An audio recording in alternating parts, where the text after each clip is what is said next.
What's going on, everybody? We are here with our second part to our Ni no Kuni quick look, I guess you can call it.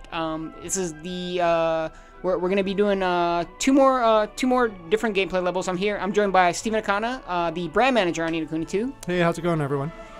And we're gonna check out some of the new stages, right? Yeah, so let's jump into the battle for the Heartland. Yes, let's do that. So this is a little bit different than what we're used to seeing in the other videos. You're playing as Chibi Evan.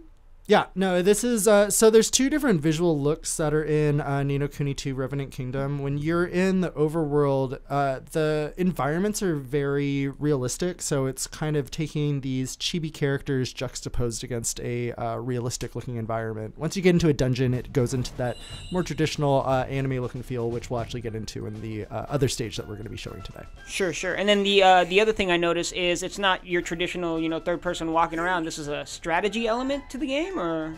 Yeah, it has some kind of elements of a real-time strategy. So think about, like, you're able to take and dispatch your infantry and go into little overworld battles where, depending on which type of characters you dispatch, which leaders you have for different groups, it can change the course of how your battle functions. So in this demo, we're actually showing in the game, Evan and his crew, they need to find a place where they can set up their own kingdom. We recently announced that in Ni no Kuni 2 Revenant Kingdom, Evan's going to be creating his own kingdom called Evermore. So right now they're in the world, and they're saying, oh, we can go ahead and build our country over here, but there's a bunch of pesky bandits, so he has to go through and clear out the land of bandits, pretty much. And it's a nice way for people to kind of get in and see how there's different functions that you can do. You're rotating your characters with the L1 and R1 buttons on the controller, and then there's different advantages to having different types of characters up in your lead point. Right now I'm trying to make sure that all my archers stay in the back so that they can still attack while not being taken down by the enemies in front of them. But you can also speed up your attacks and charge at them. It's pretty cute. I like it. Yeah. Are you controlling your armies in real time, or are they just following you? Yeah, you're controlling them in real time. So you're navigating throughout the plains. You're rotating them as you see fit, and making all the different commands to make them do various attacks. That is really cool. That definitely brings another element to this game. It, I thought it would be just a straight up JRPG, but like bringing this brings a level of variety to the game. Yeah, it really gives you a nice sense of feeling that you are a king that's commanding a group of people. I mean, the simulation of becoming a king and ruling over your own kingdom is very prevalent in Ni no Kuni 2. Now, are you just controlling Evan the entire time you're doing these types of battles, or are you able to switch between the different characters? So right now in this one, you're gonna have Evan as a central point. If you see the two different characters that are on the side, you're able to dispatch different allies that will go out with you, and will have different types of attacks. So right now, I'm going to execute a special tactic. If I can just open up the thing, I can call in some airstrikes, thanks to one of the guys that I have dispatched in my group. This truly does feel like a strategy game right now. That is pretty cool. So the armies you're controlling, they're just fodder pretty much. They're not like specific characters in the story or anything. They're not like soldiers you find or talk to or anything like that. Well, each of the guys that you see in the bottom corner, they're specific characters. So as you go through the world of Ni no Kuni, Evan's going to be looking for and recruiting different people to become citizens of Evermore. And as you go out to different battles, each person has different types of abilities, so you get to choose exactly how you want to be fighting in these areas. It's not just like you go out and it's a preset menu. You're actually getting to choose, and there's flexibility. Gotcha. And as you're going further and further into this level, it's getting more and more detailed. Like first you started out in this open field, now you're behind these encampments. You got these archers coming down on you. It's pretty interesting how the battles evolve. Oh, called in another airstrike. What are those? Are those flying turtles or? They're Sky Pirate planes. Oh, so, okay. The characters that you have, they are part of the Sky Pirates crew. I see. And I don't know if you can discuss this. Is there a story element to why he's getting into these battles other than, you know, hey, he's got to clear the land? Like, is there something that, like, I guess, precedes before you get into, like, the first type of, like, encounter like this? Well, I mean, like, contextually, it makes a lot of sense that this is at the first point where Evan's going to start building his kingdom. So both Skirmish, which is this mode, and Kingdom mode, which is the simulation kingdom development, where you can do a lot of those things that you would expect in an RPG, like being able to research new magic, new attacks, a bunch of different other items that we've actually yet to unveil. But it makes a lot of sense for right when he's trying to decide exactly what land he's going to set up shop. That this is where you learn about this function. Gotcha. And are your armies upgradable? Like, are you able to upgrade your archers with stronger bows? Are you able to upgrade your soldiers with better armor? Yeah. No. There's a lot of different. There's different types of infantry that you're able to dispatch. In this one, there's only the archers and the foot soldiers. But as you see in the top right corner, there is an element of a bit of rock, paper, scissors. I see that, yeah. That will really kind of dictate which enemies you're more advantageous against. And when you go into the full game, right now there's only 2 different groups that you're utilizing, but you can utilize up to 4. So there's a lot of strategy in being able to choose the right group that you set out with. And I believe today we released a bunch of new content, like we put out our making of video, yes. And there was a couple cuts of footage that we also provided, and one of them is a longer form skirmish battle that you can see where you're actually going in, you're fighting some wyverns, and you can actually be pretty dynamic as you progress through. But, yeah, and this one's a great way of just kind of, you know, coaxing people in and making sure that they understand what the gameplay flow feels like. Yeah, yeah. And you'll be able to see those on the Bandai Namco social media channels. You'll see them. You can definitely check them out on our YouTube channel. We'll have posts about them on Twitter, Facebook, etc. So that was the army battles. Yep. Now we are going to get into something a bit more traditional in terms of Ni no Kuni 2. We're going to get into the Wyvern battle. Yeah, so this is a great way of being able to see how some of the instance battles occur in the overworld, but then also jumping into a dungeon and fighting a mid-scale boss. I'm excited to see this. I have not. So this. I don't know if I want you to explain. Will this be a boss battle? Will there be a boss battle, or is it just enemies like fodder? I guess we're gonna find out. Oh, in this? Yeah, in this stage? demo here, in this one here. Oh, that's what I just said. Oh, okay. Yeah. I'm paying attention. Hey. So we get a little bit of dialogue here. Yeah, so in the story at this point, basically Roland and Evan, they've met the Sky Pirates, and Batu, who's the head of the Sky Pirates, is letting him know about his adopted daughter Tani, who has been recently abducted by a group of wyverns. And basically the group, they saw like, oh, you know, the wyverns have come through and they've stolen Tani, and you know, well, she's gone now. And Evan and Roland really decide that, you know, this is unacceptable. We're gonna go and save her. So that's what our mission at hand is right now. Okay, cool.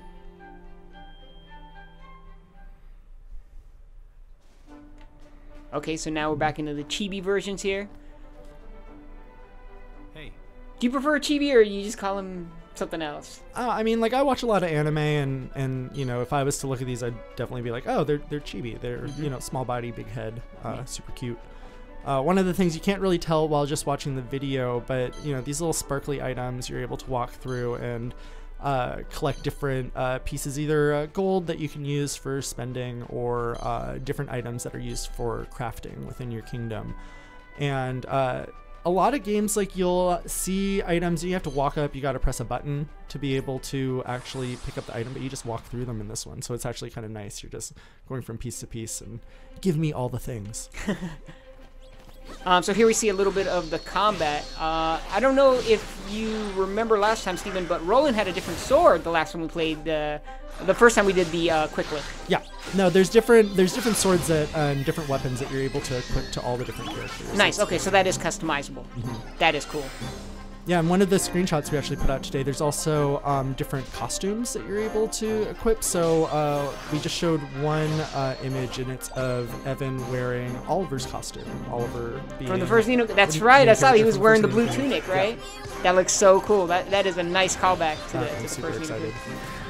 What just happened there? That was a lot of exploding. So when you're in a battle, there is Higgledies that will accompany you. Mm-hmm.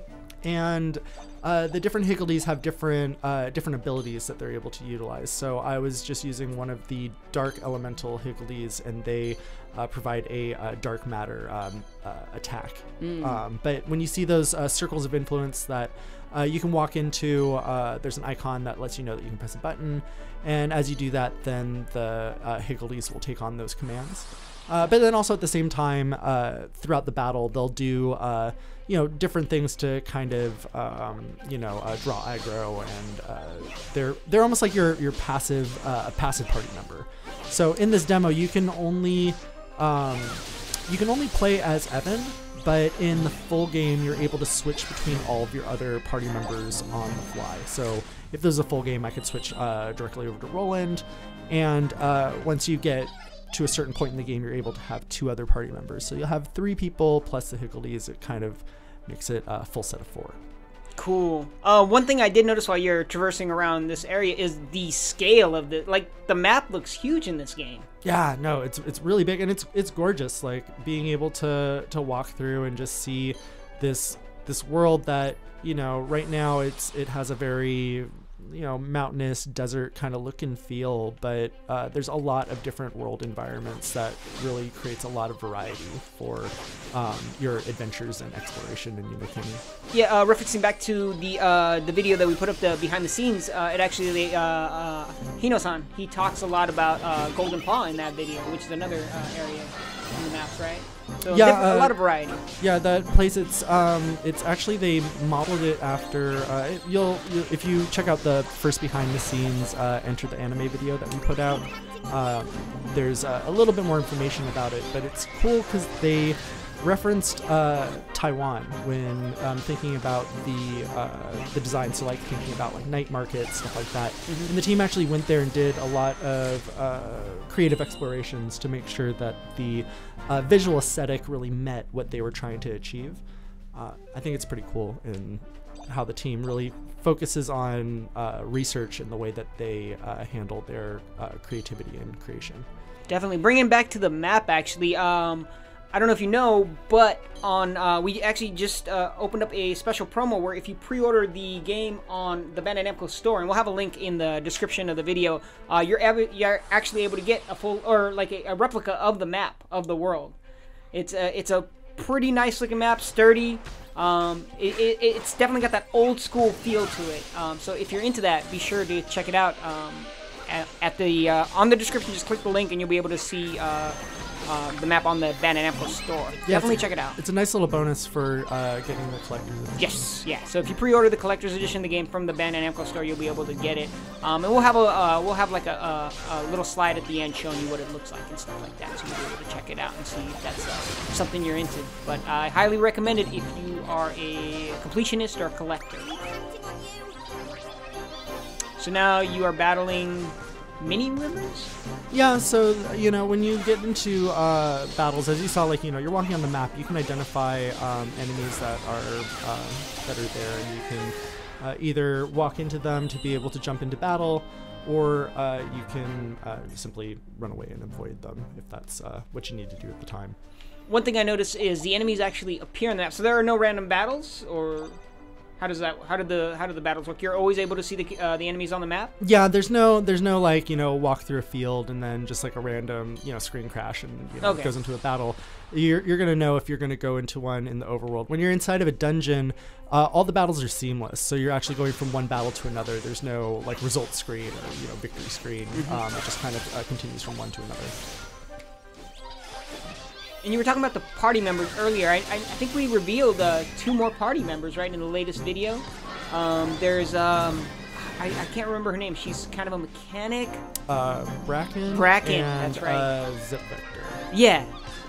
And so the second character, what was it? I can't pronounce it.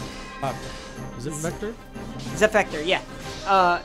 At first I thought he was a bad guy. Looking at the old videos, if you guys seen any of the old videos, he's the guy with the glasses typing on the computer. But he actually is part of your team at one point. You know, you're going to have to experience the game to be able to find out more about these characters. Okay. You know, it's kind of it's a little difficult, like when thinking about, like, you know, promotions for Ni no Kuni, where it's like there's a lot of characters that we want to, you know, give visibility to, but then at the same time, like, one of the major joy points is really the discovery of story, and you know, we want to make sure that we're not necessarily throwing out too many spoilers for people. Agreed. I was getting a little bit ahead of myself. I'm just excited about the game, like the characters and the story, and the character design is just amazing in this thing. Like, all of them have these really intricate costumes. Evan's cape, just super detailed, and each one has like their own personality. I love it. Are we getting close to the boss? I'm excited. Yeah, I think I'm gonna try to rush past these other guys so I can get into the dungeon. Let's see. Distract you. Nice try. Oh, is it gonna catch you? Nope, I got fast little legs. Oh, what happened? Where'd he go? Classic video game enemies. They just stop. Now we just go in there, rescue Tani, and we're done, right? Call it a day. Yeah, so easy, right? Yeah, that's the way it should be. I think that's the way it goes. Although if you're walking into a cave that's made out of ribs, I don't know. That's questionable. Yeah, so as you can see, you know, we've entered into a dungeon, yes. and it's taken on that more anime-looking feel. And if there was any enemy you know, battles to be had before you enter or approach the boss, you would actually just run into them, take them down, and continue forward. But once you go into this dungeon in particular, you're going straight into the boss battle. I still can't get over how smooth the frame rate is. Like, I haven't seen a drop. No stutter. It's just fluid, I guess is the best way I can describe it.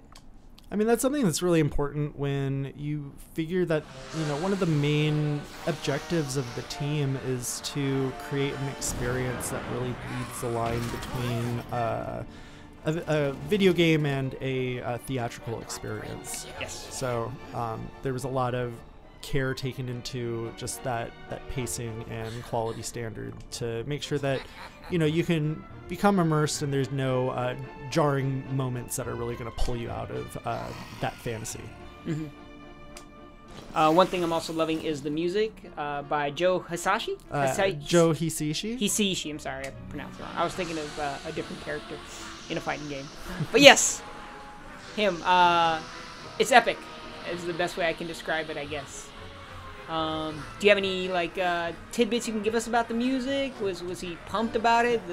Did he like working on the project? Yeah, I mean, it was a very collaborative effort with all the talent that came together for Ni no Kuni 2. I mean, you know, we're so lucky to be able to, you know, have the Joe Hisaishi back and lending, you know, his talents to this game.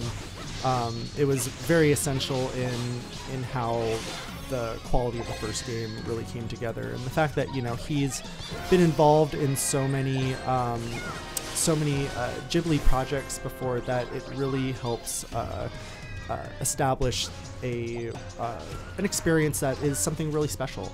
And you know, he utilized he worked with the Tokyo Philharmonic Orchestra to do all of the recording for all the in-game music. Oh, okay, wow. I didn't know that. All right, that's awesome. What I guess, what kind of style would you say this game's music is? Is it more like operatic? Is it smooth jazz, country? Well, I mean, the music does have a very theatrical feel to it, but when, you know, creating a soundtrack to a game, there is a lot of differences in how you would compose something, say for like an orchestra or for a movie or television. There's different things you have to consider when crafting that type of music. Yeah, I mean, the music sets the tone for the game, and you want to make sure that it, you know, they both work well with each other. Let's talk about this battle here. So this is why did he kidnap Tani, by the way? Or can you, I don't know if you can go into that or not.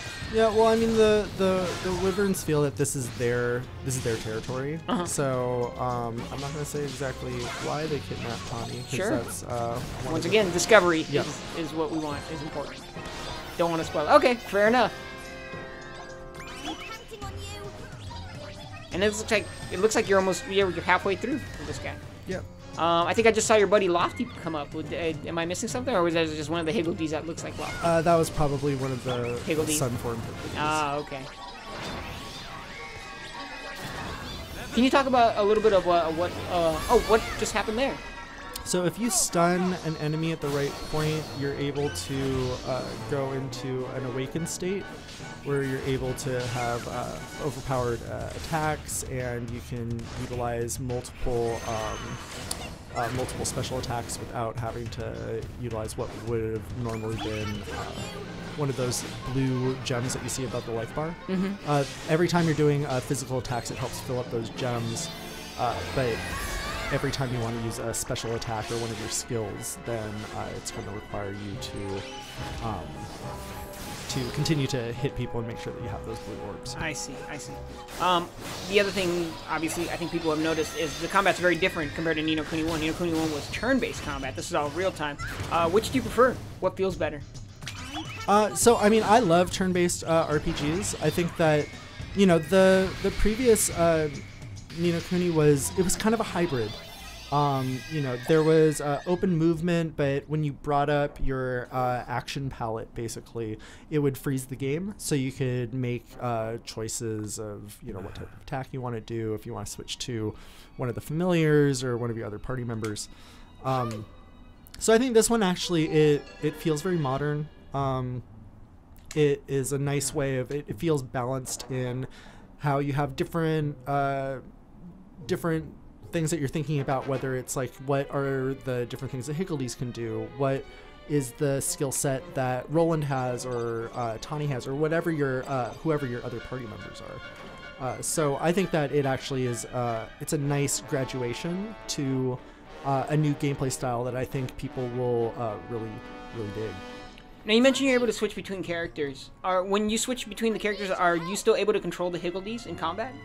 Yeah, so Okay. no matter who your lead point is, they're able to engage with the Higgledies, and if they're offering up an attack skill, then anyone can activate them. Careful. That was pretty good. The Higgledy flew up there and cut her down. That was dope. Not only do they attack, they protect. Are there advantages or disadvantages to using one character instead of another one? Yeah, I mean, there's different flexibilities on, the types of weapons that they have, they're equipped, so it all depends on a bit of your play style and the enemies that you're facing. What do you think of the voice cast? I know we're going to have dual audio, we're going to have the English voice actors, and then we're going to have the Japanese voice actors as well, which we actually just had a video with the behind the scenes with the Japanese voice acting team. Which do you prefer? I like them both. I think that, the localization that was done on the voices, it feels very immersive, and it feels extremely appropriate, especially given that, there was a voice cast from the first game that, people highly regarded. So the fact that, we're able to meet that same caliber again, I think is really great. But also knowing that, there's a really great Japanese voice cast that has also been working on this title, and they're equally as juiced about it as we are. The guy that plays Batu in Japanese is on point, by the way. Yeah. You gotta watch that video. Like, that rough voice he has, I'm like, man, this guy is, perfect for the role. And then to counter that, actually, Evan, in the English version, perfectly cast, I think. He's got, this quivering, uncertainty about himself. For people who really enjoyed Mr. Drippy, I think they'll also really enjoy the narration from Lofty as well. I think you're right. So that is the 2 levels for Ni no Kuni 2. Once again, if you get a chance, be sure to check out the link at the bottom. If you're planning on picking up the game, there's the collector's edition of it, which will get you that free map that I was talking about. Definitely take a look at it. It's a really cool collector's item. Steven, is there anything else you want to say before we take off? No, I mean, just check out all of the new footage that we've been putting out for Ni no Kuni 2. We're super excited. The game is coming out on March 23rd, 2018, and on PlayStation 4 and PC via Steam. So can't wait for you guys to get your hands on it and enjoy what is going to most definitely be my favorite RPG of 2018. All right, guys, that's it. If you guys like these videos, please let us know in the comments so we know to keep doing them or not. All right, thanks again, and we'll see you next time. Cool.